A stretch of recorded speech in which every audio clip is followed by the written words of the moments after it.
Thank you for allowing me to put this video here. First of all, I'm not politically correct. I smoke a pipe. Actually, I do it to check the wind, to see how it is affecting things. In the event of an 80 or 90 mile an hour wind, it could blow my house away. So I use the pipe to judge the smoke. It's done to protect everybody. These two candidates that we're going to be voting for, I see many differences. There are two things that I know about. One is communications, and the other, I've forgotten. I know about two things. Oh, how could I do that? A man of education, a broadcaster. Yet I forgot the other thing that I was good at. See, that has to do with old age. I know about old age. And of the two candidates, one is young, one is old. You know, I can still, at least I'm told, I can still ply my trade.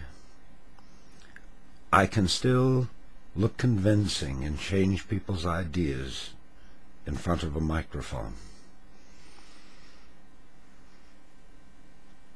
I can pull that off.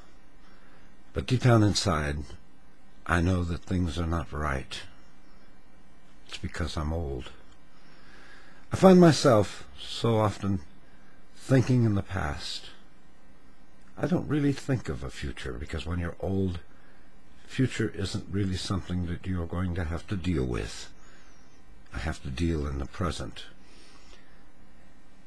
But I know that the past is what my mind thinks about every day, and it's the past that I can remember. And I'm younger than this John McCain. These two candidates. John McCain is a man of war. He thinks about war. He talks about it all of the time. One of those old things I remember was during the Vietnam War.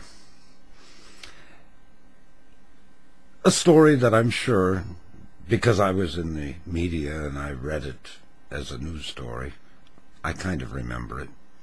Because I say, you remember the past. There was a story about a fire department. It was in Minnesota. They had 3 fire trucks. There was a fire. It was a barn, and it burst into flames.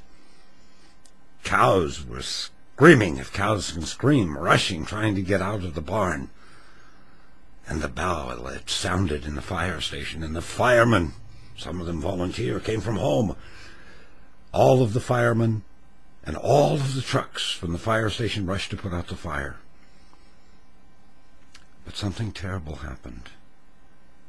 While they were putting out the fire station burst into flames. It was a toaster, they said. Alone, unattended, on a counter in their kitchen. It shorted, there was a spark. It caught the wall on fire, the roof, the ceiling. It was all burning. But the firemen were off fighting the barn and saving the cows. It's a little like our country. We're out running around the world while our own country's burning to the ground. While our own borders are undefended. Millions of illegal immigrants come across the border. And they could carry nuclear bombs. They could drive them in trucks. We're a little like that fire department in Minnesota. I look at the two candidates. I see that thing on the side of McCain's face. What is that? They never talk about it. Oh, that has to do with political correctness. Let's not go there. But he can't hide, and we should talk about his age. We should be concerned with who the vice president candidate will be with this McCain. And then Barack Obama. I have trouble even saying his name. His middle name is the same. That doesn't seem right to me. I saw stories here on YouTube. I saw them on the news saying he would not salute the flag. My God! I'm not a big flag saluter. I don't even wave one much. But I expect the President of the United States of America stand sharp and salute the flag of the United States for what it stands for. Life, liberty, and the pursuit of happiness. I would expect that of a candidate. But when I checked, I found out that Obama does salute the flag. It was a damn lie. And then I heard he plagiarized. Well, I teach.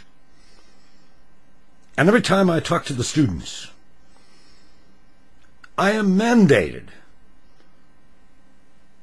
to teach them what I learned in college. But I never stop and say, this fact, class, was presented by Oliver Lippincott in 1921 in his book called I Bark for Health. Nay, don't do that. So I plagiarize as a teacher, and every teacher in this country plagiarizes. To cut right to the chase, this is the most important election that we in the United States have ever had to face. We have made mistakes in the past. What the hell would have happened if we'd have voted for Adlai Stevenson or a McGovern? Would we be where we are now? What if we would have voted for Al Gore? Would he be in Iraq? Would our young people be going over there to sacrifice their lives? I think not. This election could not be more clear. On one hand, we have a man who says, I know nothing of the economy, yet the economy is our greatest problem. Did not this bin Laden say, I will destroy you economically? Are they not destroying us economically? One candidate offers us nothing but old age and fear and war in a nuclear age. The other candidate offers us hope. One candidate is part of a political machine that has cost the United States almost every friend that it has had. The other candidate offers us hope and change. We need change. My God, this country needs hope. I pray that people are smart enough to see what's going on here. A wrong vote this time could well cost the United States of America its existence on the planet, if you will excuse me.